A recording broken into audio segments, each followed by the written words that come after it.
Black guy with good credit. Welcome to Two Black Guys with Good Credit. We're here in the building again to give you another financial tip. I think our last episode went really well, so we said let's do it again. Yeah, why not? You got to keep doing it. You got to stay consistent. That's how you build wealth, and that's what we're doing here on this show. Exactly. So what are we talking about today, T? All right, we're talking about debt. People hear the word debt, they're scared. Whoa, you're getting the chills already from that word. It's scary to think of, right? You think of debt, you think you're owing somebody money, you're trying to figure out what to do, but not all debt is bad debt.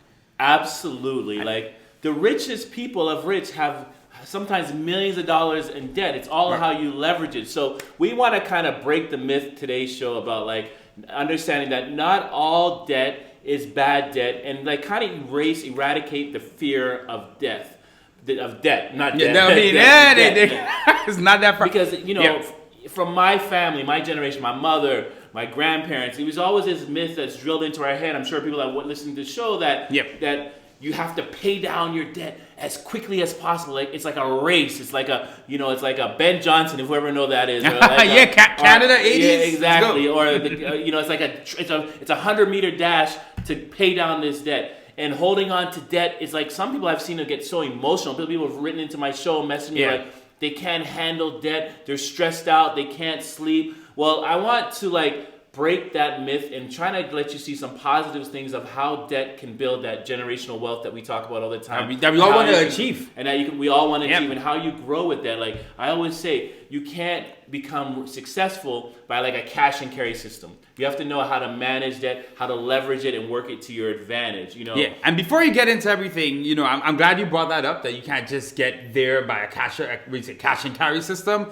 The idea that you're just going to save up all your money, pay off all your debts all the time, and somehow accumulate wealth shows this game that I feel like a lot of people have not been playing and not really understanding, which is what we're here for. Yeah, if you don't know how to leverage money or leverage debt or leverage your relationship with banking and lending institutions, once again, turn the channel off, find something else to watch, because this is where we're debunking all of these myths, all of these quick get rich things that you see on YouTube and you see in other places where people are just trying to buy you in and sell you on things that are not practical. Because I've been living for a long time on this planet, and all of these get-rich schemes that I've heard about, I have not met one person that is my age right now telling me that, hey, remember that get-rich scam that I didn't have to work, I didn't have to have any debt, and now I'm a millionaire? Now I'm here. I've never met any person like that. So this is, once again, letting you understand the basics of how to accumulate wealth. And one of them is you really have to have a relationship with debt. You know, you really have to understand it. Like, for example, for those that you know,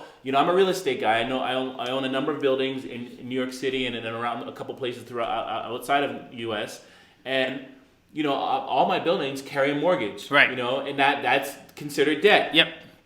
But am I stressed over it? No, I'm not. You know, I personally have millions of dollars in debt. And I sleep very, very well at night, Terry. I sleep very well because my debt, the carrying costs that I'm getting, these mortgages, they produce a positive cash flow. Right. And basically what that means is that what it costs me to carry that debt, I'm getting it back in an income, which is rental income. So as long as I'm meeting my rental obligation and I'm able to pay off my lender, then I'm in a good position. And people don't understand. Like, I love the bank as my partner. You know why I love the bank? You know why do I choose the bank over you as a partner too? Ah, damn. Well, shame. It's going to be the bank and Shaun with good credit. You know why I would choose the bank over a partner in some case? Like, a guy can lend you $100 and tell him I'm going to invest it into a building.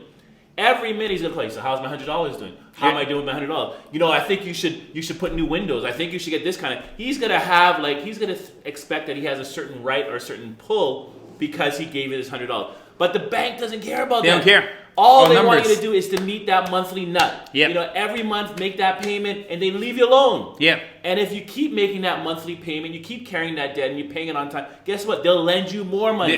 There's no guarantee that if somebody lends me $100 and I do well for them and I give them $200, that they're going to lend me $100 again. Yeah. So I love the bank as my partner, and I really think I would not be here without carrying debt. You know, it's how well you manage that debt. You agree with me? Give me something else besides real estate. Well, so real estate, that's you. I'm trying to get there. I'm not at that level yet. It's something you have experience in. And I think for a lot of people, real estate is kind of that ultimate goal. But before you get there, right? You know, you don't need to be at Baby steps. this level. It's baby steps. I'm in the baby steps range and I'm fine with it. Yeah. It's a process. This finance thing is a long game, guys. This is what you're talking about too with the debt. This idea is like you're going to figure out what you're going to do over a long period of time and make a plan. We spoke about it last episode. 0 interest credit card debt. Bring it back. Yeah, we're bringing it right back. Go check out that episode. I'll drop a link below so you can see it. But as you mentioned, you get offers in the mail. If you have good credit, you're going to get these mentions. If you don't have good credit, you're going to be screwed. You got to get good credit. You got to get that. It's part of the rules of engagement. That's the rules of the game you're playing, right? So you get these 0% interest cards, and you can plan yourself out for a year depending on how long the 0% APR is going to last. If it's 18 months, 24 months, if you have really good credit, you're basically getting, it's not free money, but it's essentially an interest-free loan that you can use to your advantage. You know, I for example, in the situation I'm in right now, I cannot spend really my own money for a period of time. I can save up cash flow and invest that in something if I need to. Good debt. It's good debt. So I was able to not be stressed out about it day to day. There are things, like you said, baby steps at every level. There's debt that you can use to your advantage. It's not a scary thing. Exactly. And let me get to another point. Let me go back to real estate because I want to encourage everybody in real estate. That's where you want to be. You know, is the way to generate wealth in a quick way. Okay, so I always have to go back to it, not because I love it, because I just know what it can do for you. Okay, so when you own this piece of real estate and you have your mortgage, you can get what they call a home equity line. Right. Meaning you can leverage off your property, and it's like a credit card that's attached to your property. And it's low interest rates. It's always lower than what credit cards are. So even if you don't get the 0 interest rate, and I just want to make it clear, if your credit is not so good, one thing about this country, most countries, that you can still acquire things, but it's just going to cost you more. It's going to cost more. That's why we try to encourage you all the time to then, to obviously get good credit because it keeps everything reasonable. Some of the things that you can get, a home equity line, which is like a line, a credit card that you can use to buy things. People have used home equity lines to do renovations, to buy other properties. It's like an open line of credit to do things, and the interest rate is low. And so what you want to do, this is the simple logic. Whatever investment you're looking to do is a home equity line. Say you're looking to use the money to renovate your home, and the home equity line is charging you 3%.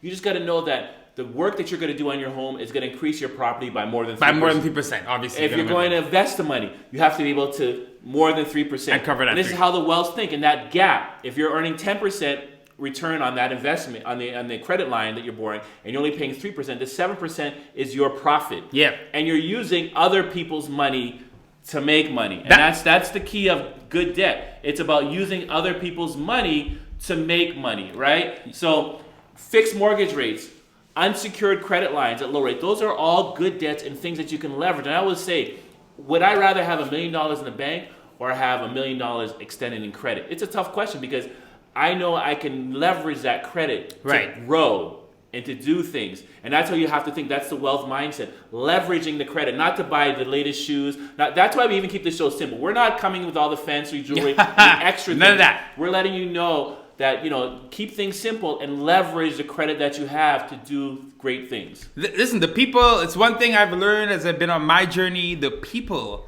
that are doing things at the top are not spending their own money. You know what I mean? They're leveraging their debt. They're able to use that and keep going from there. So we got to distinguish between good and bad debt. Like we said, the bad debt is what a lot of people are used to, which is why people are just kind of afraid of it. High interest rate credit cards, right? So it's the opposite of the good stuff with the 0% APR, right? You got a credit card bill, you're paying off the minimum, you're not cutting it down, and it's just getting worse. You're basically burning money and throwing it away every single month. You're putting stuff on that you want versus what you need. You're not exactly. And that's what the ads that you see, the things that are solicited in our face, your friends telling you, let's go on vacation, let's buy this. These are all things you're putting on credit that are not giving you any return. They're actually working against you. And then when the opportunity comes and your friend says, hey, let's buy a property. Hey, let's invest in this. Hey, let's do this. You're not in the position to do it because you haven't leveraged your credit well enough. I believe everybody has opportunities in life to succeed. Yep. But most people, A, are scared to do it, or B, are not in the financial position to take advantage of the opportunity that's presenting to them. Yep. And it all comes down with understanding your wants versus your needs, understanding that I don't want to carry personal things on high interest credit cards, gluttonous things I would call it. That's the way to put it. And I respect myself well enough not to do that. And I believe that when the opportunity comes, I'm going to be in a position to strike the iron when it's hot. 100%. There's a phrase that you love that I think economists use. It's called lifestyle creep. Right. Probably heard of it. Right. But basically the idea like your income, you get a little bit older, things are going to be better. And slowly, the cost of living for you goes up. You're going to better restaurants. You're buying better clothes. You're not really tracking it though, right? So you get a raise and somehow you don't have more money.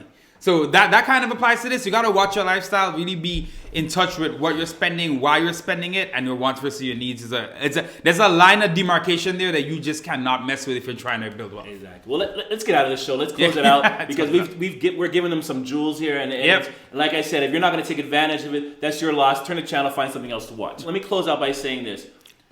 Low interest rates, and I look at it like this, it's really just the cost of doing business. This is another expense line. But if you manage it well and you look for opportunities outweigh that low interest rate, like you can find an investment that's going to give you a higher than 3-4% return. And if you believe in yourself, then debt is good to carry. It's good to have. It's good to have accessibility. You're not going to create that generational wealth. You're not going to create that path to glory if you don't know how. And any successful person will tell you that. And if somebody's not telling you that, then you need to tell that person to call me because they don't want you to know. They are brown sugaring you. I like that. BSing you, right?